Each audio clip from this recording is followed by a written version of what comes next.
Hello, and welcome to the latest episode of the Sustainable Commodities Podcast, a podcast to help people navigate the ever-changing world of sustainability and sustainable commodities. I'm Barnaby Patchett, MD of 199 Agency, a marketing agency working in sustainability, and with me is Judith Murdoch from Murdoch Associates, and I work in forest risk commodities. And today on the podcast, we're talking about timber and paper. And to help us do that, we have David Coleman, Chief Product Officer at Interu. Interu's a digital platform from IOV42 that helps enable regulatory compliance for complex supply chains. And David's here to bring his extensive experience in traceability systems to the ever more complex world of compliance.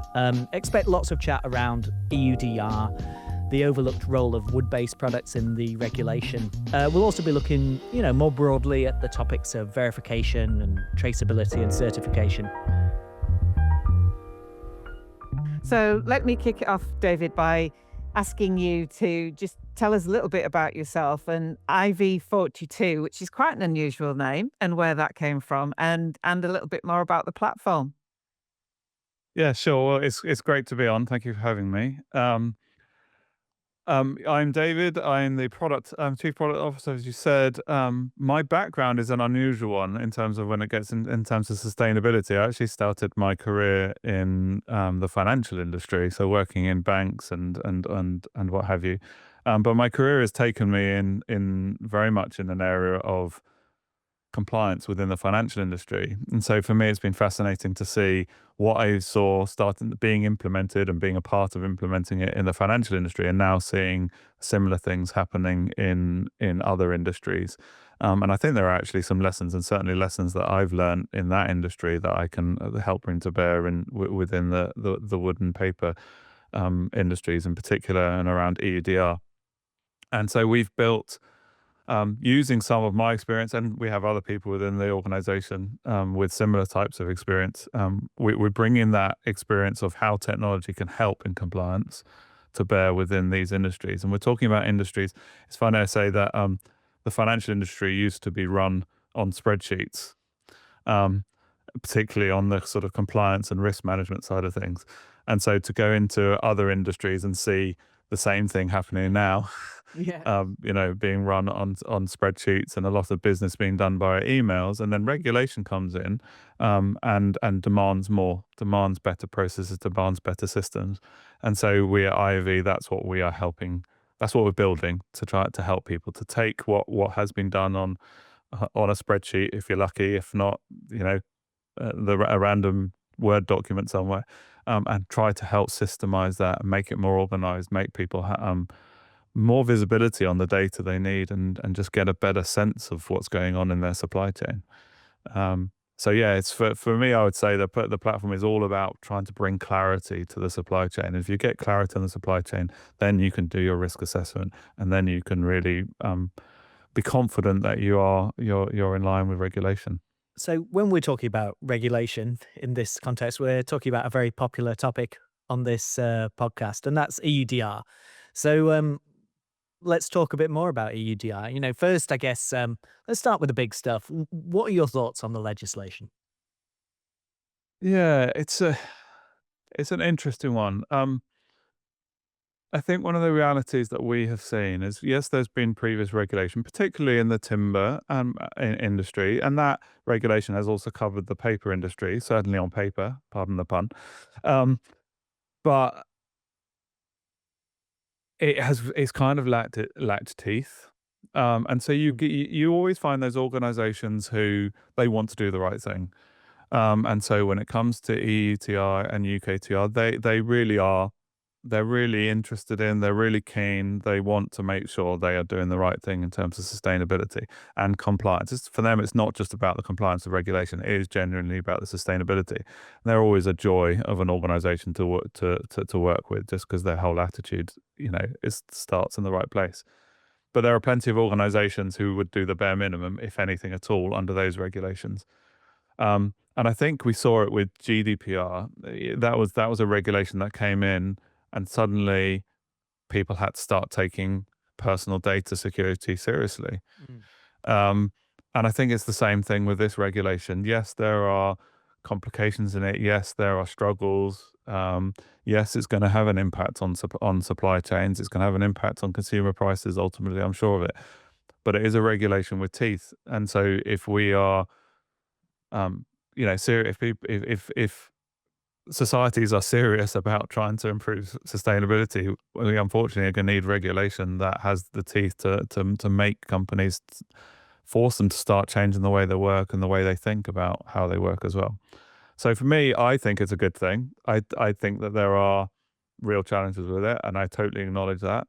But I think we would all benefit from sustainable supply chains. And if that means we need a regulation with teeth, then so be it. Yeah, that's my position on it. No, Makes that's fair enough. Yeah.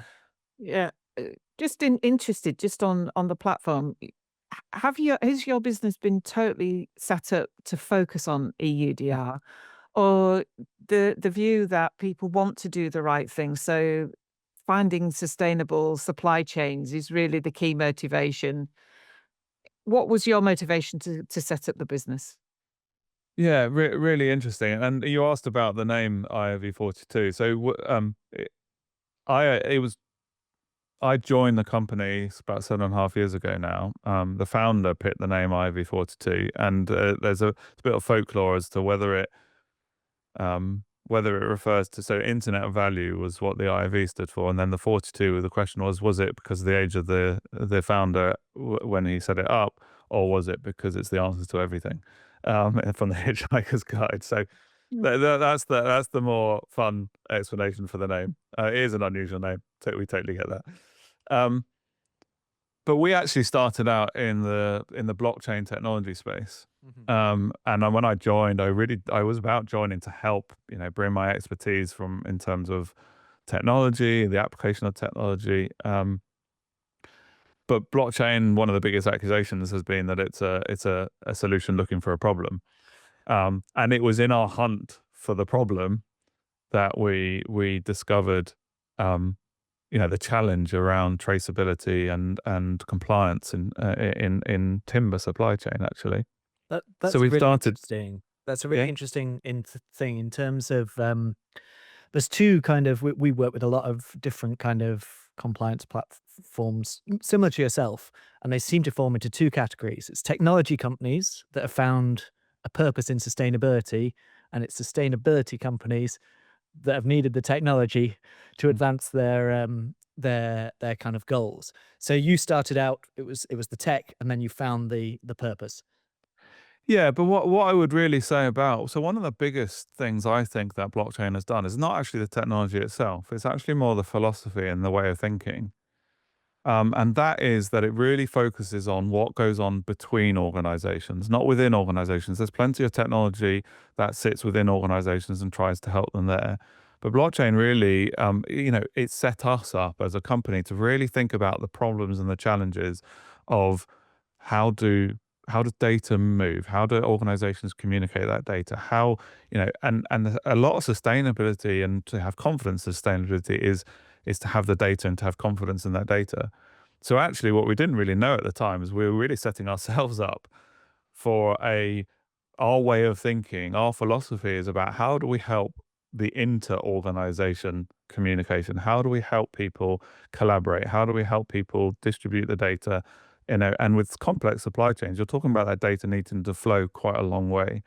Through multiple organizations. So really challenging for that data to get to where it needs to get to. And so when we started out building on top of our underlying platform, we always had that in mind. And our very first, I'd call it a prototype. We made a prototype, and it was really, really focused on that data movement, that data sharing piece. And then when we realized that, hang on a sec, there's a real problem here. Because we did quite a specific prototype for a specific situation, but we were like, there's a more general problem here. And so we started building a more generalized platform to help with that. And this was all actually prior to EUDR. But as soon as EUDR was sort of announced, we were kind of like, oh, wow, what we've built is a great fit for this regulation. But but we were already working in EUTR and UKTR, so we had confidence in the product we were building, and also very much focused on that problem. And now, because of EUDR and this requirement to have the data go all the way back to source, we built the thing from the outset with that in mind. So it was slightly accidental in the sense of the fit with EUDR, but very intentional in terms of the problem that we were trying to solve. With the data, because obviously, it's even with blockchain, bad inputs in, Yeah. bad outputs out. What data do you use in terms of things like for EUDR, the geolocation data, land plotting? How are you getting hold Yeah. of that? Yeah. So we've always had a model where if you think about how trust in data is established within societies, and the role of third parties in that in particular, that you don't just take it as gospel that your counterparty, your supplier or your customer, whatever information they're telling you, you don't just necessarily take that as gospel. You want to verify that, and that's where the role of third parties is really important.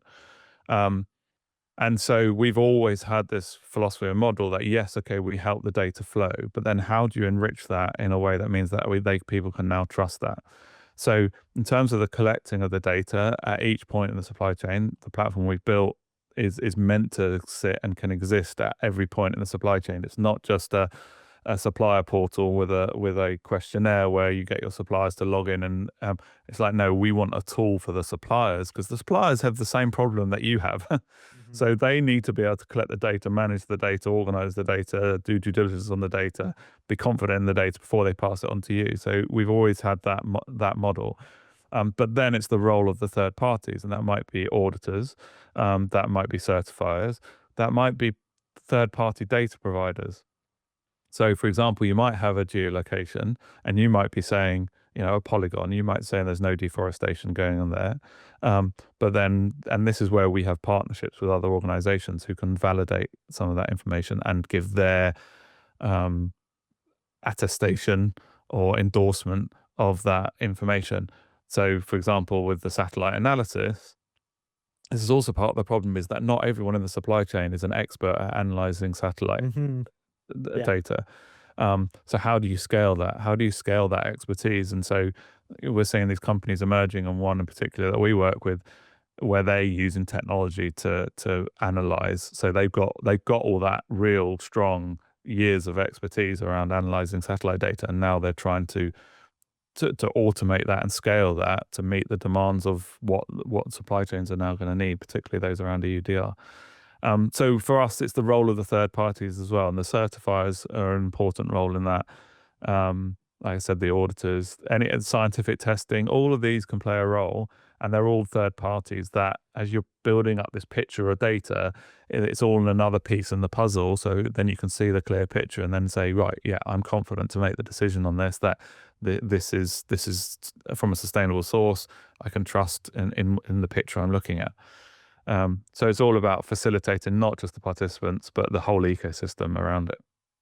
Well, sounds really fascinating. And I'm trying to picture the company sizes that would buy into this system. You might not want to give names, but what does a typical company look like? Yeah, interesting. So I think before our experiences of the last year, I might have had a different answer to it now. I think the reality is that any and every size. And what I mean by that is that there are bigger companies that I thought may gone down the route of building their own solution, and there are ones that have done that. And smaller companies who you'd think would go for a system like ours, but then are happy to, stick with their spreadsheets or what have you. So I'd say it's kind of like, it's not really targeted at any one particular size. One of our key desires, though, as well, is that historically with other regulation, there's been an expectation on the upstream, and they've not downstream haven't really valued the data that upstream provides. And so for us, firstly, we want to see emerge that, you're no longer just buying a commodity product, you're buying a commodity and data. And so that data needs to have value. to incentivize the upstream to participate in the providing of that. So that is one aspect. The other thing for us that we're really keen on is that as you go further upstream, the margins are get more and more squeezed. So the last thing we want to do as an organization is to put an extra financial burden. So we're more interested in giving away our product to the small companies upstream and making the large companies downstream pay for the privilege. So Yeah, Sorry. yeah. Just no, yeah. Sorry to interrupt. So with that in mind, one of the conversations that we've been having a lot recently is about smallholders, and I don't know how smallholders are, if that's the right expression within the timber world, but sort of thinking about small farmers. Is that something that you would see supporting them? And if it was a small business, again, what kind of size or how would you describe them? I think that so our biggest challenge as we go further upstream is less about um, the product that we make available to them, although it can be go all the way out to source, absolutely. But there are bigger challenges in terms of infrastructure and digital literacy. Yeah. So one of the things we are not looking to do, we're in talks actually with, we like to partner with people. We don't think there's one company that has it all. Yeah. Like I said, we've got the satellite analysis firm. We're not satellite analysis experts, so let's partner with the people who are. Same thing with those who have the real experience at the smallholders, and one of the partners we're talking with at the moment about starting an engagement. They have done some technology things, and they've taken into consideration things like the lack of infrastructure. So how do you collect data that can then be added into the digital systems like ours further upstream? I think there is a real role, again, depending in the industry, because some of these already exist where they have cooperatives, and the cooperatives can aid with that. And we want to work and are looking to work with those kind of organizations so they can represent those smallholders. Because you can't expect, it's very easy, sitting in a very digital society expecting, well, why can't everyone do that? And building a digital solution. I'm very aware that that works from a certain point on in the supply chain, but that doesn't work all the way. So for us, it's just about finding those different opportunities, and then how do they integrate? How do they feed into these systems that ultimately it is going to be the big organizations sat in Europe who want that data. Yeah. There's no silver bullet. Yeah. We're not saying we're definitely not saying we're a silver bullet. For me, it's all about collaboration. It's all about cooperation between competitors even. And that's what I saw in the financial industry, where these organizations, they had to start talking, they had to start exchanging data, even though they were competitors. And I think that's what these industries ultimately need to do as well. So moving the conversation kind of back to timber and EUDR a bit, my impression is that there's been lots of focus when we're talking about EUDR on some of the other commodities. So palm oil, soya, cocoa, and coffee. I've read significant amounts of that, and it feels a bit like timber's been slightly overlooked or gone under the radar a bit when it comes to EUDR. What are your thoughts on that? Is that fair? I think to a certain extent, I think there are probably two aspects that people. The first one is the assumption, well, they've had EUTR, so they should be quite happy with this, and to a certain extent that is true. When you talk to timber companies in particular, they are pretty familiar with, they've been regulated and had the eyes on them for decades now. And so they're much more familiar. Does that mean that they're all doing it? No. But they are more familiar with it. So it's less of a shock to them, I would say. But they still face a really, really big challenge, which everyone faces, and that is the whole geolocation aspect. Trying to get hold of the geolocations back to source is one of their big challenges. And the other one, depending on, it is just that end-to-end traceability. Which is really, when you look at what's really required when it comes to due diligence, that's what's really required, and that's hugely challenging. So they are facing the same kind of challenges as the rest of the industry. But I do think that people are kind of like, well, it's timber, they've been regulated, they know, they've been brought into this just to standardize it, so there's not one regulation for one part, it covers everyone. but it is more than that because they have to. It's the geolocation aspect and the end-to-end traceability is a key part. Is that due to land plotting, or is it due to lack of satellite data, or is it due to what is that big challenge when it comes to the end traceability? So for in terms of the geolocation, it's people just having the geolocation, and interestingly, I think this is where certifiers can play a key role because let's face it, I think they've probably got all the geolocations for all the certified forests. The other aspect is there is a fear, and it's a natural fear in the supply chain of divulging who your supplier is. Yeah. And so there's been a real resistance, and I've spoken to jaded people who have tried to come up with solutions for this in the past, but where the industry just wouldn't do it.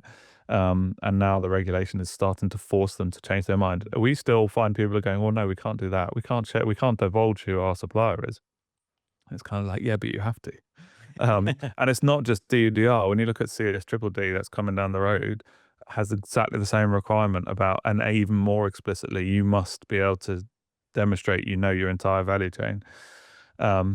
So yeah, that's the for timber in particular. Now, paper's an interesting one because paper feels like it straddles in terms of it actually has fallen under some of this previous regulation, but our experience is that very few have been doing the full extent of that compliance, and now they're being forced to. So whilst they sometimes are lumped together with the timber guys, it's kind of like, oh yeah, you've been doing it.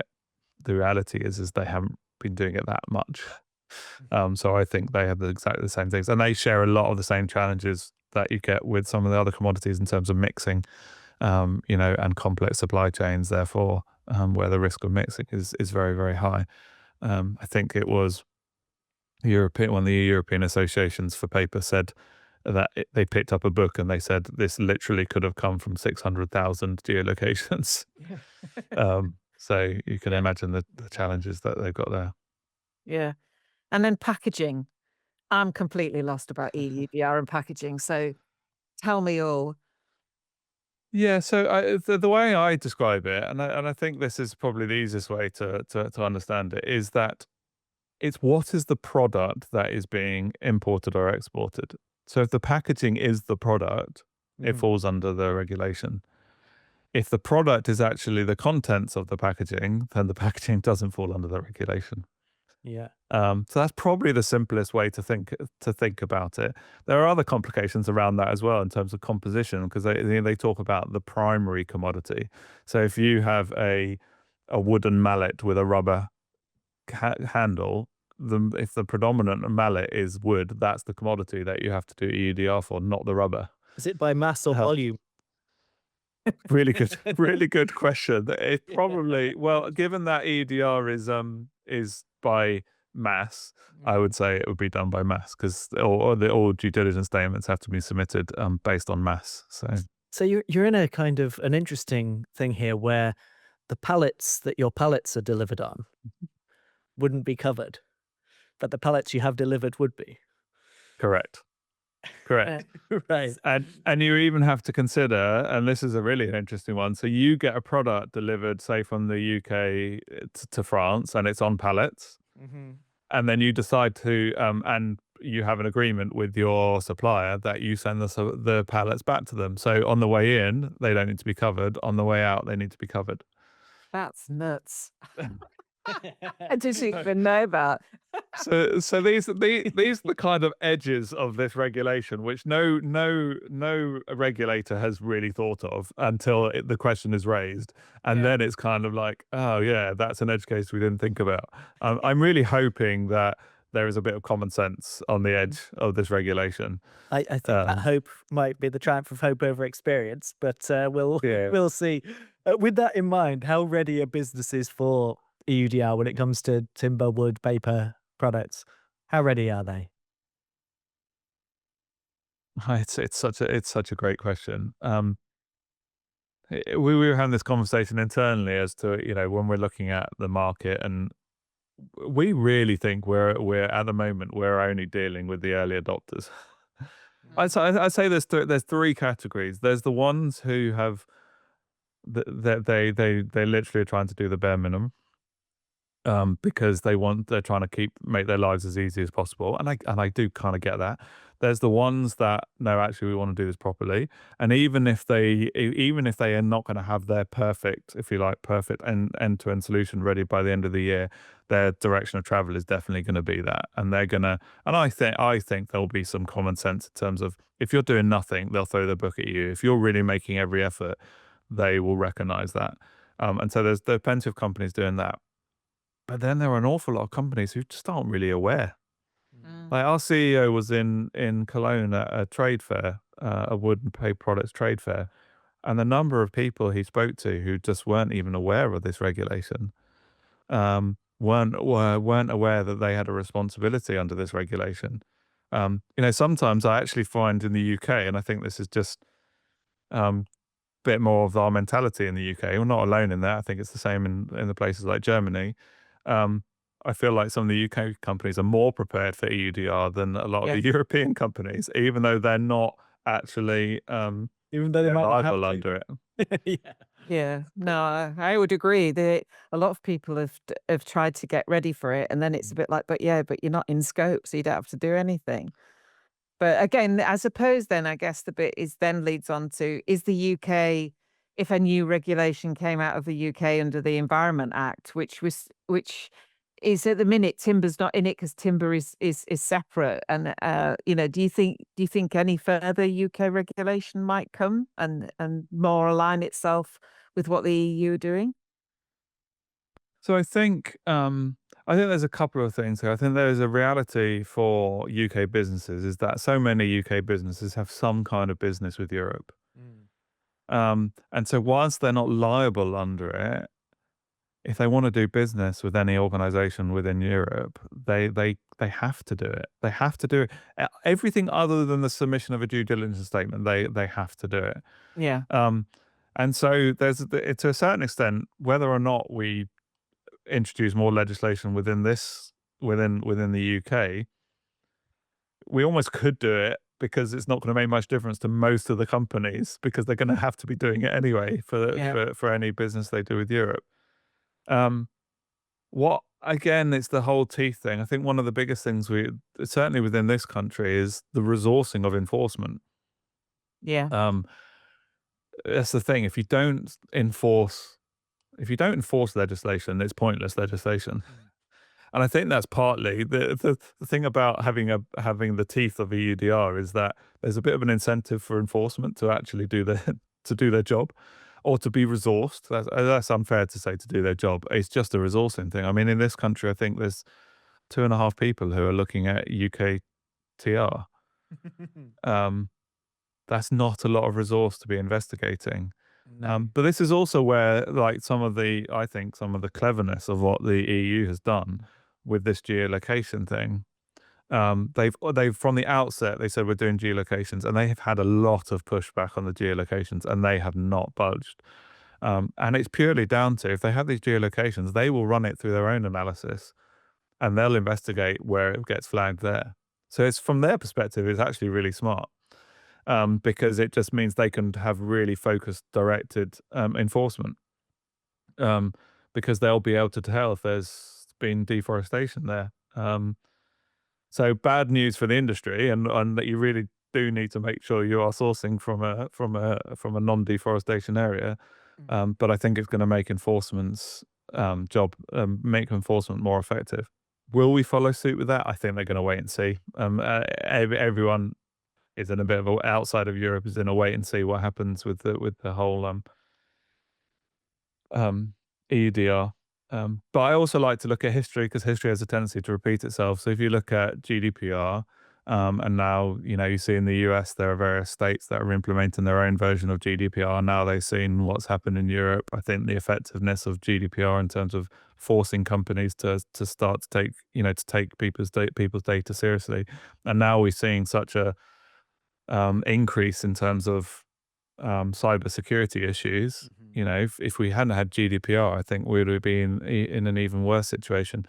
I think the same thing will apply with EUDR. People will say, well, actually, this is this is going to have positive benefits, and then we'll start to see the same things emerging, not just in the UK but elsewhere.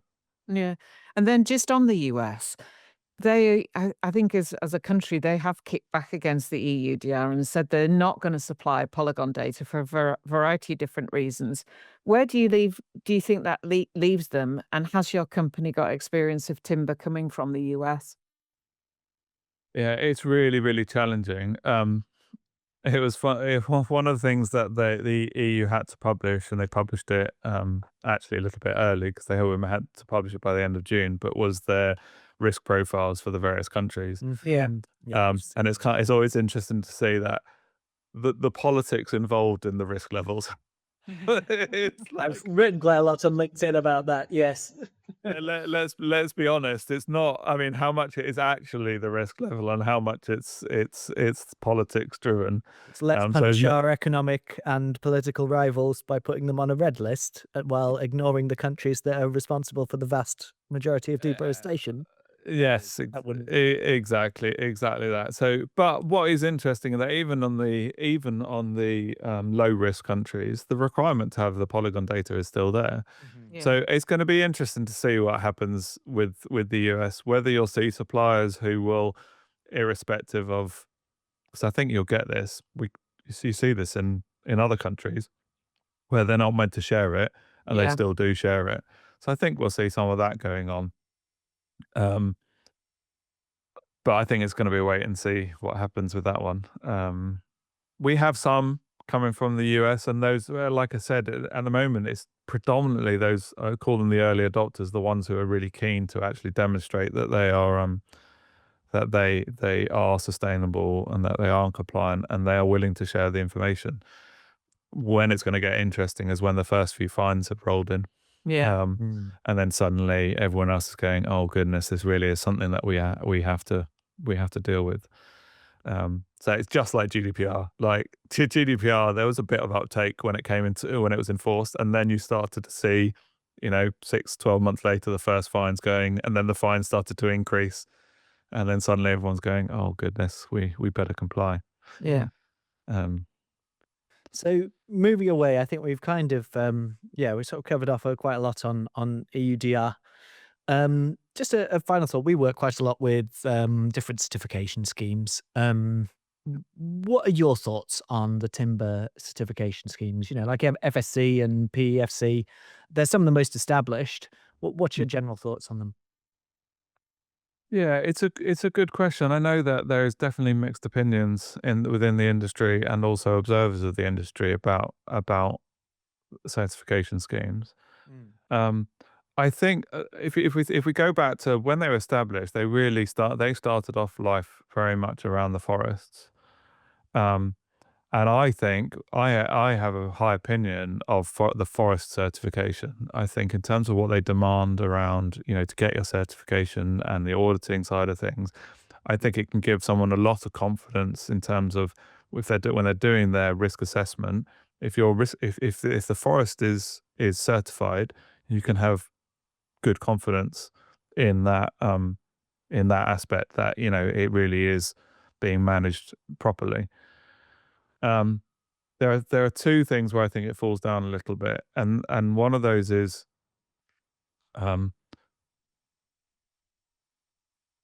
I think what FSC should be considered, and PFC should be considered a public good, which means I think the information should be more widely available.